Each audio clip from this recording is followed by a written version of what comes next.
Hey guys, today I am so excited to be bringing you this interview with the one and only Melissa Ambrosini, as well as being a self love teacher, a speaker, and coach.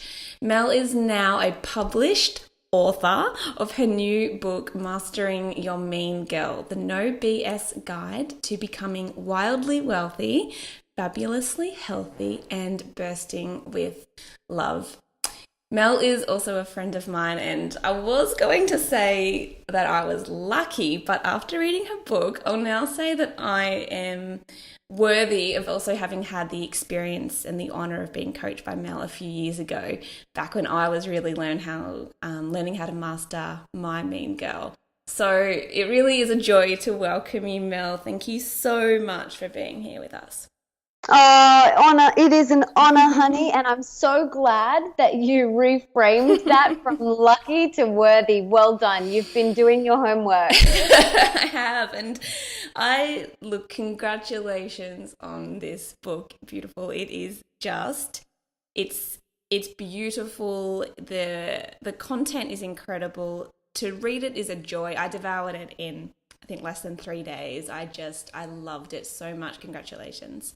Thank you. I just got goosebumps. Thank you so much. I've had so many people say I read it in two hours. I read it in 2 days. And, for me, when I pick up a book and I can't put it down and I devour it in 2 days, like that's a sign of a good book. So I'm so grateful that you shared that with me.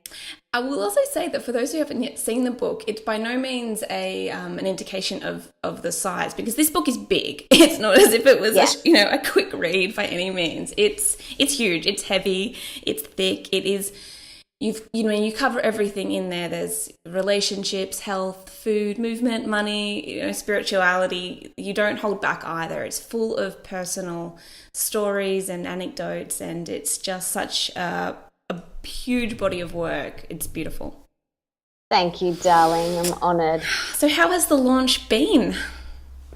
Well, it's been new. It's obviously I've never done anything to this scale before. So it's all new and very exciting and a big learning curve. For all those people who launch products online, it's there's similar aspects to an online launch.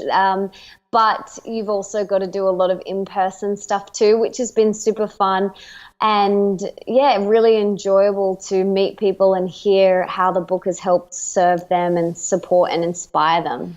I can imagine that in-person connection would just be such a what's what I'm looking for, replenishing. Really replenishing. Exactly, especially because we spend so much time behind our laptops. Yes. And it's nice to get out in person and meet the people that are reading your work and your tribe. It's so lovely. And why a book? As you said, you've created a lot of things before, and now this is quite different for you. Why did you decide to move down this path? Why not? I guess I always had a dream of writing a book. My mean girl told me I couldn't do it. So it was something that I really wanted to share with the world and also prove to myself that I could do it. Mm. And it is a beautiful way to home everything I talk about in one space. And yes, I could have created another online product like a e-course or a program, but I already have two amazing online programs. I have three. And I just wanted to home everything that I learned and know and believe in one beautiful space and package it in this gorgeous book. And I feel like I've definitely done that. You definitely have. Yeah. So for those of us who are listening who don't know who our mean girl is and why we know we need to learn how to master her, could you share with us, who is our mean girl and why did you decide to make this the focus of this beautiful book? Okay, so first question is what and who is our mean girl? So our mean girl is that fear-based voice inside our head that every single person has, male or female. You can call it the ego, you can call it your smaller self, you can call it the inner critic, you can call it Fred. I don't care what you call it. But for me, mean girl really resonates because she's mean. She lives in a constant state of fear, and she wants you to continue to keep renting the penthouse in Fear Town. The ego, mean girl's role is to keep you small and stuck in fear. And stop you from being your true, authentic self and following your heart and living your truth, which is love. So we have two choices, fear or love. That's it. And your mean girl's job is to keep you in fear, but your truth is love. So we're constantly being pulled in fear, but our truth is love. It's like pulled in fear and our truth is love. So that is what the mean girl's there to do, is to keep you small and in suffering. I use her as a guide to return back to my truth. So she still, when she pops up, and she does, I'm not proclaiming that I don't have a mean girl. Yes, I have learned to master her through the tools and techniques that I share in the book, but I still have to master her every single day. It's a daily process for me. And I use her as a compass to return back to my true path. And that internal GPS that you speak about in the book has been, and this notion of we only ever have two choices, love or fear. And I was explaining this concept to my partner the other night, and for him, he could really understand that when looking at that from that internal GPS. We can listen to our mean girl or our mean boy, or like you say, whatever we want to call it, and we all have it. Or we can return to love. And really, there's only ever two options. I mean, that is just life-changing, even just understanding that. Absolutely. It's because I think especially us women, we feel like at moments in our life, we have 50 options laid out on the table in front of us. Well, do I do this? And we feel like sometimes we have 50 voices inside our head. But the truth is we have one, your mean girl, and we only ever have two options, love or fear. That's it. You don't have 50 options. And I've had people come to me, clients and friends, and they're like, but Melissa, I could do this and I could do this and I could do this, but then what about this? And then what about this? And then, but I think this, and then one voice is saying this and another voice is saying this. And I'm like, whoa, let's strip it back. There's only two, love or fear. And when people become aware of that concept, it radically shifts their entire life. It's certainly radically shifted mine. I am so, particularly when I'm feeling stressed or if things are feeling uncertain and there's a lot of change on the horizon, I find that I do slip into that exactly. There's this option, there's this option, there's this that I'd like to do, and then it can feel really overwhelming. And being able to understand and come back to the truth that there's only two options here, that it's just like such a huge exhale. Absolutely. And for me, it radically changed my entire life. Now, every single thing that I do in my life and in my business with my team and with my husband, we ask ourselves that, are we doing it out of love or fear? And if the answer is fear, we don't do it. It's like a constant internal GPS shift. Could you talk even more about that? What's a specific comparison or an example, say, between what your internal GPS used to look like and now, what does it look like now? Because like you said, you still have that mean girl voice still pops up, but what's the difference now? What's an example that would really be able to demonstrate just how much it's changed? Oh my goodness. So many years ago, my internal GPS system was set on fear. Everything I did in my life was from a place of fear. So I ate out of fear of what it looks like. I would restrict what I ate or punish myself, and I was ill eating disorder back then, so it was very much restricting and eating, but everything I put in my mouth was from a place of fear, as opposed to now, which is from a place of love and nourishment for my beautiful temple that I love and honor. Then I would move my body from a place of fear. I would go to the gym, flog my body at the gym out of fear of, wanting to look like a Victoria's Secret model, or, punishing myself for eating the whole block of chocolate last night.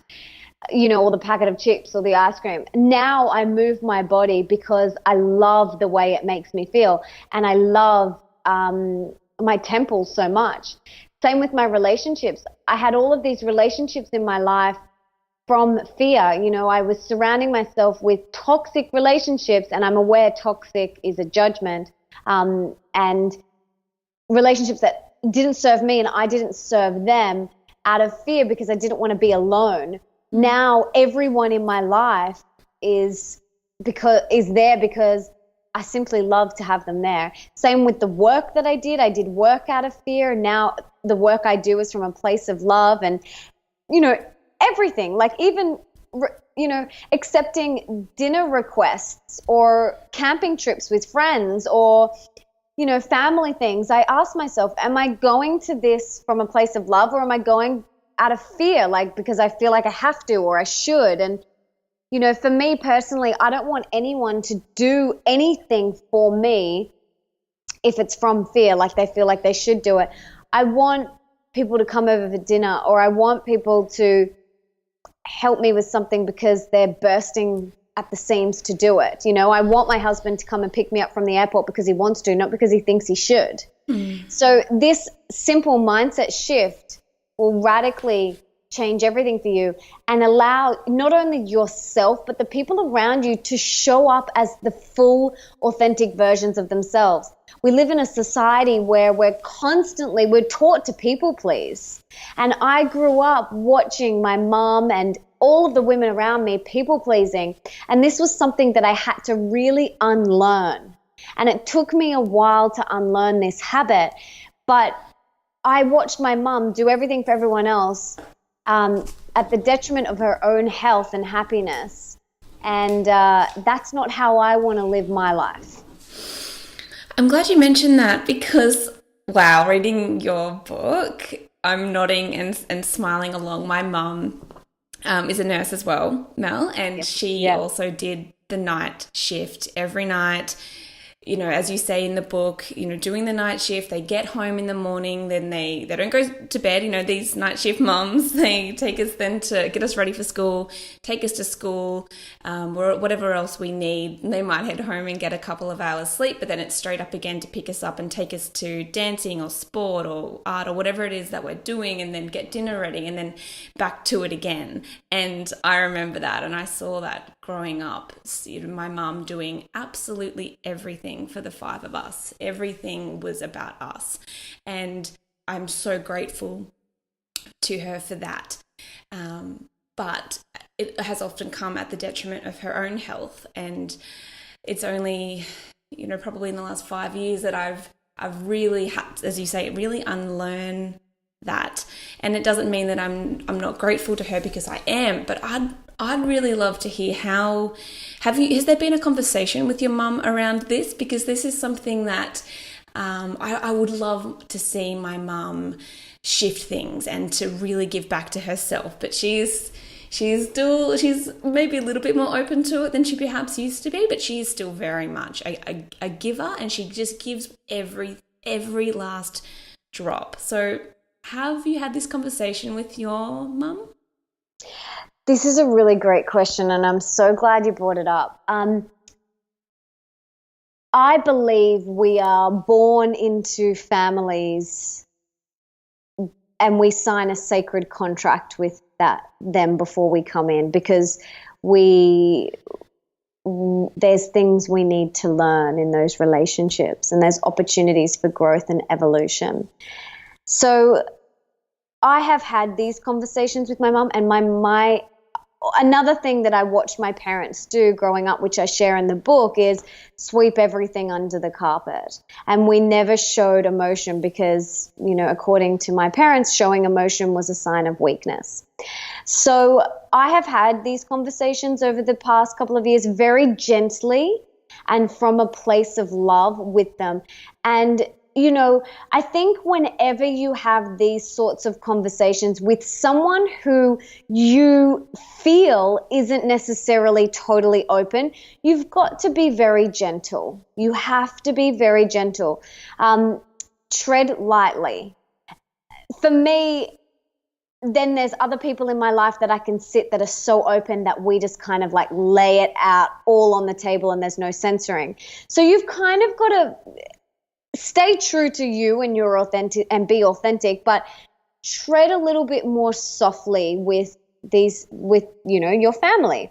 So I have had a couple of conversations, and obviously my parents read everything I write, my book and my programs, and they come to every one of my talks, and they walk away feeling incredibly inspired, and we chat about it. And sometimes people are so set and conditioned in their ways that their default setting is stronger than the inspiration that they just felt. And that's okay. That's okay, because that's their journey. And I practice non-judgment. And when my mean girl goes to judge them, I use my internal GPS and I come back to love.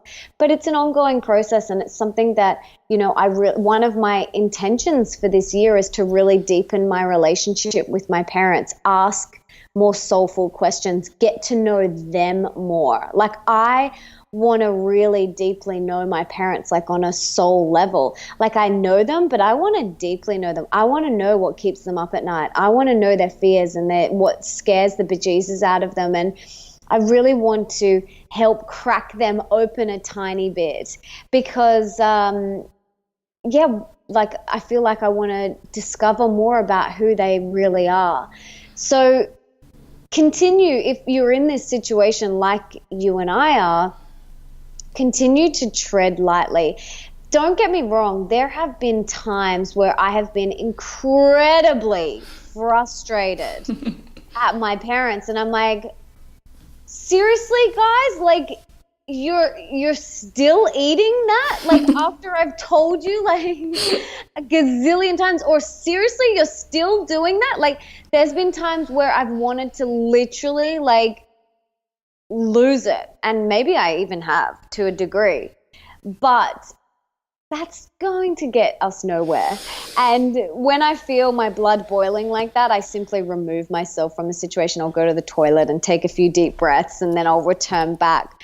And all I can do, and I talk about this in the book, the only way that you can help somebody else is by being the example. So with my parents, all I can do is continue to walk my talk, and with my clients, and with my friends, and with my tribe, and with my son, and with my husband. The only thing that I can do to inspire them is to be the walking, talking, living, breathing example of what I truly believe. And that's all I can do with my mum and dad. My mum still is a people pleaser, although she kind of has moments where she gets a little bit better, but all I can do is continue to be the example and inspire her in that way. And it's a much more powerful, it's a much more powerful approach, because I have also, tried so hard to, feeling like getting on my high horse, I guess, particularly with my mum, trying to educate her and show her this is the way. And I kind of cringe, to be honest, when I look back at some of the approaches that I have taken in the past, because it's coming from that place of fear. I want you to change because I'm afraid of what happens if you don't, rather than, like you say, coming from that place of love and setting and being the example, just living it. And you can't help but attract people to you when you do that. People want to know, what are you doing differently? Why is your energy feels different? And so people can respond to that. But no one, particularly no mother, wants her daughter to be coming in and bossing her around and telling her what she should and shouldn't be eating and doing. I mean, that's never going to be the most powerful approach. Exactly. And, it's just about coming back to that softness as well, really being soft with them as well. And, everyone has an opinion. And if they were another person on the street living their life, you wouldn't care so much. It's not that you wouldn't care, but you wouldn't feel so emotionally charged to the situation. But because they're labeled as your parents, that comes with all of these expectations.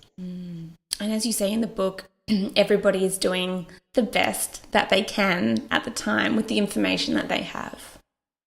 Exactly. Yeah, I really believe that. And I love that you have shared, this story of your parents. You've shared so many stories in the book, stories that you've never shared online, things that you haven't shared with your tribe before. There are a lot of things in there that were really new for me to read, and I loved reading more about you and reading all about these past ex-partners and friendships, and it was so juicy. You really gave so much of yourself, and you talk about having experiencing these vulnerability hangovers at times. And I want to ask you more about this, because this is something that I get asked a lot from clients, particularly coaches or women who have their own blogs, even, mums who are afraid of sharing too much online or too much with people, really wanting to keep a lot of parts of them locked up. And I understand that some things are to be sacred and some things are just for you.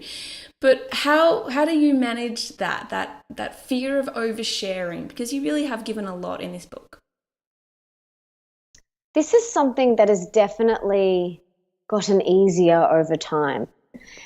So that's something to remember. And that's because I've continued to master my mean girl, and I no longer really care what anyone else thinks of me. That's the thing. Mm-hmm. So when I first started and I shared, I really cared. My attention was outside of myself, and I really cared what other people thought of me. Oh my God, what are they going to say? What are they going to think of me? And all of my attention was outside of myself. I've gotten to the place now where I've mastered my mean girl that I really don't care what you have to say, especially a complete random stranger who writes a comment on Instagram, and I'm like I just give it no energy anymore. But if someone that I care about deeply was to, say something, I would definitely take that on board and listen with an open heart and an open mind and take that on board. But everyone is always projecting their own stuff onto you anyway. So that's something to be really mindful of. But vulnerability hangovers. I had one the day I launched the book. Absolutely. I woke up and I was like, oh, okay, I feel sick in my stomach. This is now out in the whole entire world. And like you said, there's stories in there that I've never shared. And I was like, wow, okay. And then I'd roll over to my husband and I said, is it too late to take them out? He's like, yeah, darling. Yep, it's too late. And he said, it's all perfect. It's perfect. And you've got to let go of that. And I was like, you're right. It is perfect. And I got over it very, very quickly.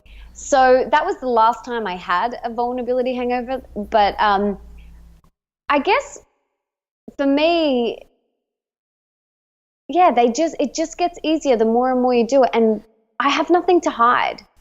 I really want to be the most authentic version of myself that I possibly can be. That is what I want to be. I just want to be the real, fearless, shameless version of myself. And however that looks, so be it. And however that's received, so be it. If I spend all of my time and energy worrying about what everyone else thought of me, I would be physically, emotionally, and spiritually exhausted. And it's such a waste of time. Focus your energy on serving your tribe instead. If we funneled all of that energy that we spend on worrying what other people think about us into serving, imagine the space the world would be in. Coming back to that tribe, coming back to your reader, coming back to the people that you were serving, it's it just, everything else falls away, doesn't it? It vanishes almost. Exactly. And how was the process of writing about Jess? I know that for me, writing as a personal example, writing about my brother who had a motorcycle accident a few years ago, and he's a traumatic brain injury. In that time, writing about that, and even now writing about that, has been really healing for me. There have been times where I've needed to draw the line because there's been personal things that weren't for my audience, but writing about that has been incredibly cathartic for me too. How was that process of writing about Jess? Because she appears a lot in this book too. Well, I actually had completed the whole book. And then I started writing it May 2015. 15. Yeah. And no, hang on. 14. What year are we? Wait, yeah, 2014. Sorry, 2014. Yeah. 2014. Yeah. And then, I wrote a majority of it in 2014. Then obviously Jess passed away in February 2015. And I revisited the book and I obviously edited it and changed it because I needed to make it more current. And I'm sure I'll probably, revisit my book in a year and go, wow, so much has evolved and changed in that time, and it's going to continue to evolve and change. But like you, writing about Jess was very therapeutic and very, very healing, and a beautiful process. I'm in the middle of recording the audio version of my book, so it'll be available as an audiobook. And I'm not yet up to the chapters where I have to read that part. So I wonder how I'll go, if there'll be tears, whilst I'm writing it. But that in itself has been such a full-on, beautiful, stretching, challenging, emotional time for me, and it probably will continue to be. But it's been, I love writing, and writing about that experience really, really helped. I can imagine, and I had tears. I mean, by the end, reading those sections, and they worked. It's interesting to hear you say that you went back and revisited that, and I was wondering about that because they work so seamlessly as well. You've really embedded her energy and spirit into the book, and it feels so beautiful to read your experience doing that. Yeah, and to hear about that.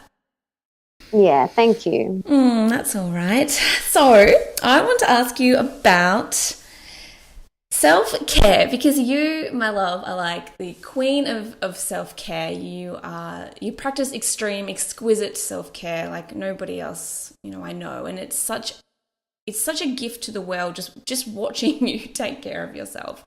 It's constantly a reminder, a permission slip for everybody else to do the same. And I really believe in self-care in order to be creative and in order to be expressive and to do what we're here to do in the world. I really believe that we have to take care of ourselves. And I've seen it in my own life. I've seen it in my friends and with my clients. But a common question I get asked a lot, particularly by women who are starting up their own businesses, and they're mums and they've got lots of things on their plate, is that once things start to get busy, self-care is the first thing to go, and it's long days at the computer and it's working weekends and it's just burnout basically. So I would love to hear, have you experienced that? Do you feel that pull to just slam into work? Because you've built such an incredible empire over the past few years, and yet I still, you take such beautiful care of yourself. How do you toe that line? How does that look for you?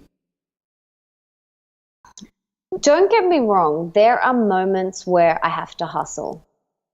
And there are moments in life where my work and business and career really call for more of me, more energy, more time. And then there's moments in my life where I completely drop anything to do with work, and it's solely my friends and my family. Like when Jess passed away, like nothing else mattered and existed in my world besides being there for my friends and my family at that time. So in that moment, my personal life required more of me. And then there's moments where I go back and my work requires more of me and I have to hustle a little bit more. And it's like this beautiful seesaw. You're going to swing up one day, your personal life's going to require more of you, and then your work is. And it's like this beautiful little seesaw balance that we're constantly juggling, right? And I don't believe in striving for balance because it's never going to be balanced on both ends, really. So it's about honoring and acknowledging, okay, right now I need to hustle a little bit here. I'm in the middle of a launch. I accept that I'm going to be sitting behind my computer for maybe a little bit longer than I usually would. And that's okay, because this too shall pass. And then there's times when, maybe there's something going on with one of your kids at school, or, a family member's sick or something like that. And again, surrendering the work and honoring what's going on in your personal life and going, okay, well, this is requiring a little bit more of my time, space, and energy right now. So that's how I juggle. That's how I work. Like, and then there's a time in the middle where you're kind of like half and half, I know that in February I'm about to embark on a national tour around Australia for my book tour. I know that that's going to require more of me, more energy, more time. So that's when I have to really make sure that I up the ante on self-care. So for me, I guess I've watched, like I mentioned before, my mother completely pull from her energy bank and give to everybody else, so much that, I've done the opposite. I'm like, fill up, fill up, fill up, fill up. And it's all about scheduling and prioritizing. It's all about putting it in your calendar. I use a digital calendar, right? I have one, it syncs to my phone and to my laptop. And if it's not in there, if yoga isn't in there, if a walk isn't in there, if meditation isn't in there, if catch-ups aren't in there, they do not happen. And it creates more overwhelm and stress. Oh yeah, I could go see so-and-so for a cup of tea this afternoon. No, book it in, schedule it in, and then it's there. And it takes out that overwhelm in your mind, and you can solely focus on the task that's in front of you. Because I want to focus on what is in front of me. I want to be super present. So for me, it's about organization. I make sure that yoga and meditation are in my calendar every single day. And there are times where I have to get up early to do them. The weeks that we have my beautiful steps on, we have to get up earlier so that I can fit those things in. Sorry, let me reframe that. We don't have to do anything. I choose to get up earlier because I would like to fit in those things before I have to do wake up, school uniforms, lunches, school drop-offs, etc. And then there's the weeks that we don't have him. So we have him 1 week on, 1 week off. The week that we don't have him, I don't need to get up that early. So I can sleep in an extra half hour. So it's really about prioritizing it, putting it in your calendar. I am no good to anyone if I am cranky, shitty, tired, and the half-assed version of myself. I am a cranky stepmom. I am a cranky, moody wife, and I can't serve my tribe or my friends or my family. So I now know and understand that in order for me to be of service, like true service to my family and my tribe, I have to be full. It's like filling up a petrol tank. How are you meant to drive from A to B if you have no petrol? Like, you can't get there. You cannot get there. And it's the same as putting the wrong petrol in. Like, you can't put diesel in an unleaded car, and vice versa. Like, you have to make sure that you're putting in the things that really fill you up. And whether that's yoga or meditation, nourishing food or water or ocean swims, whatever it is.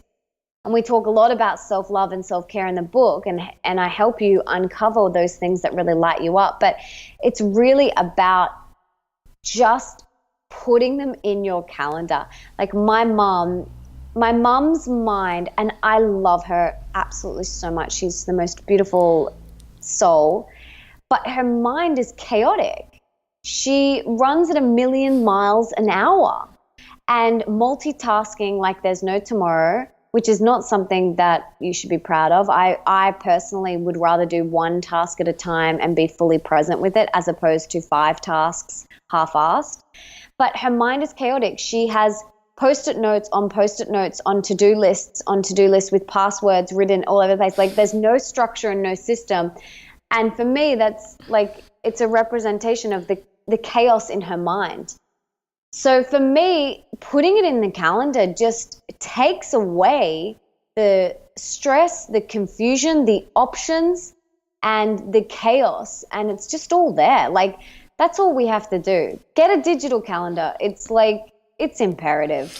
They're the best. I'm with you on the digital calendars. I still I like to write my day out pen to paper every day. I like to see that pen to paper, but other than that, everything is synced on my calendar.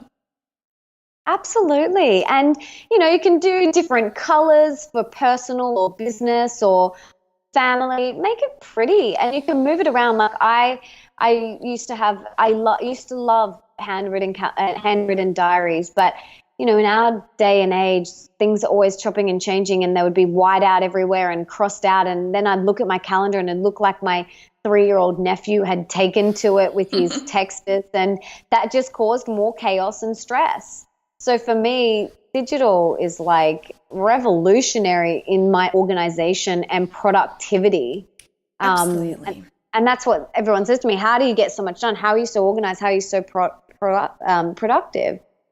I'm organized. I have these calendars. I'm totally with you there. I love color coding mine, and as you say in the book, you can share it with family and friends. It works so well.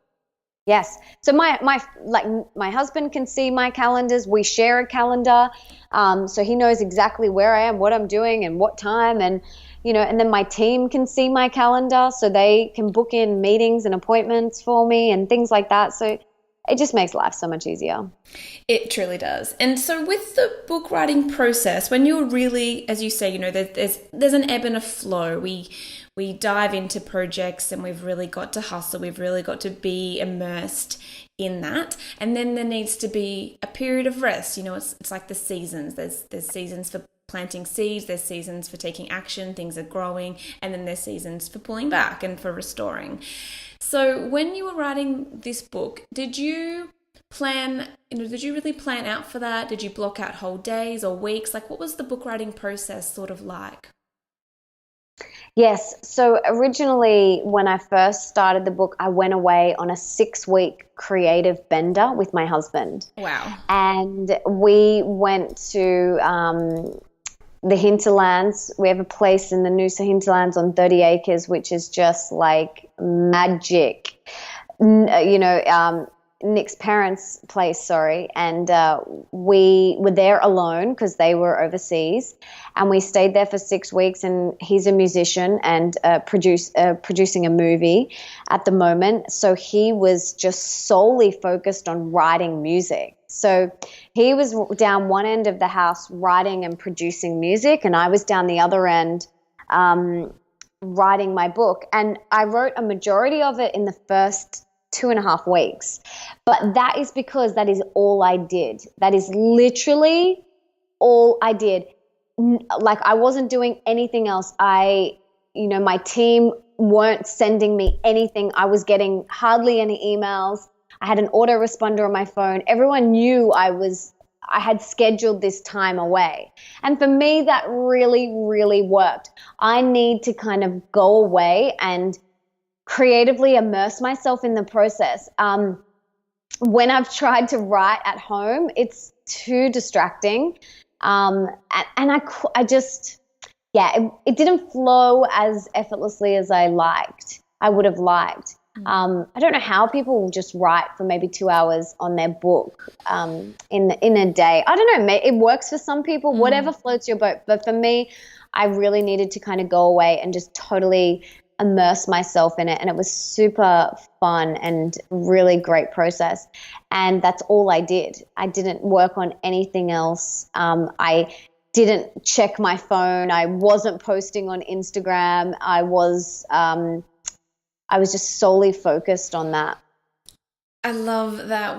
How beautiful. It really honors the project too, doesn't it? And it's making that choice to say, I'm going to step away from X, Y, and Z right now so that I can fully devote to and honor this project that wants to come through me. And I'm going to listen and create space and look, in 2.5 weeks. Wow, a first draft. How incredible. Yeah, exactly. And I was in nature. So I wrote a majority of the book, like, in my bikini, in the backyard with my feet on the grass and the wind blowing and not a person in sight. And it was amazing. just delicious. And, you know, where we go there for 2 months every year. So we're going there again this year for June, July. And I may start on book number 2. Who knows? Ooh, very nice. I love it. And this is something I do suggest to clients who are maybe writing ebooks or e-courses or, you know, even, real life books, and have a project that is demanding more of their attention. If to just take, maybe it's a day, maybe it's one night where you go and spend a weekend or a night away from family for a couple of nights, you know, they'll be okay. It'll be all right if you take some time out from work, from the other demands at home, put some preparations in place and give yourself permission to step away and to devote to this project that's coming through you. Because just because we are, you know, are mums, or just because we have other demands, doesn't mean that we aren't still creative beings who have a purpose and have something to share. Yes, absolutely. So good. How was the process of, as you say, you said right at the beginning you had doubts about writing this book. While you were away in Noosa writing, did those mean girl thoughts come up that telling you that you couldn't do this, or had you already worked through those? I'm just trying to remember. I think once I got over the initial first word on the blank page, it flowed quite effortlessly and beautifully. And during that process, there wasn't much mean girl. It was very in flow, very, very in flow. Then it was more, you know, the editing process where you're kind of rereading and you're like, oh, and then you question and then you doubt, and your mean girl's like, don't share that story. That's an overshare, or that sounds really stupid. And I would just be like, right, I'd just, you know, master her and then return back to my truth. So, initially, no, it was a lot of flow, which was really beautiful. This book was bursting to come out of me. It sounds like it. It sounds like it, definitely. And it is just so beautiful, everything you've shared, and it is so honest and it's so playful as well, which I really enjoyed reading. And I loved hearing more about, you know, your love story with Nick and the choices that you've made in your relationship for it to be authentic to the two of you, from your wedding, you know, right up until the way you live your life. And it's been a joy to read. So thank you so much for writing it, and 2, for chatting with us today. Beautiful. It's been incredible to hear more about the process and to learn more about how we all can truly master our own mean girls. Oh, babe, it's been an honor to chat with you and share this space with you. I just want to take this moment to acknowledge you for the work that you do in the world, and for all the love that you radiate, and for having me on, interviewing me today. I'm really grateful. I'm super, super grateful.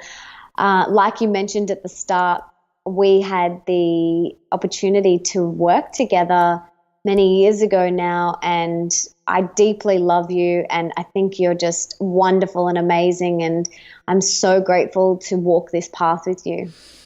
Thank you, Angel. That's incredible.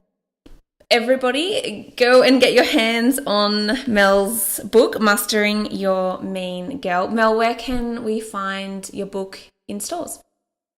Yes, so you can get it in all bookstores in Australia and New Zealand at the moment, and then it will be everywhere else from March 22nd, 2016. But go to masteringyourmeangirl.com and you can find all the details of where you can get it online or in bookstores. And I've also got some meditations that you can get to complement the book. And I've got, I'm launching the 10-week Mastering Your Mean Girl activation program, which will be launching very, very soon. Woo-hoo. And I'm also about to embark on a national tour around Australia for February. And then we go to New York and LA in March to do a tour around there too, which will be super fun. So head over to masteringyourmeangirl.com or melissaambrosini.com and find out all the information there. Incredible. Thanks, Mel. Thank you, beautiful. Bye. Bye.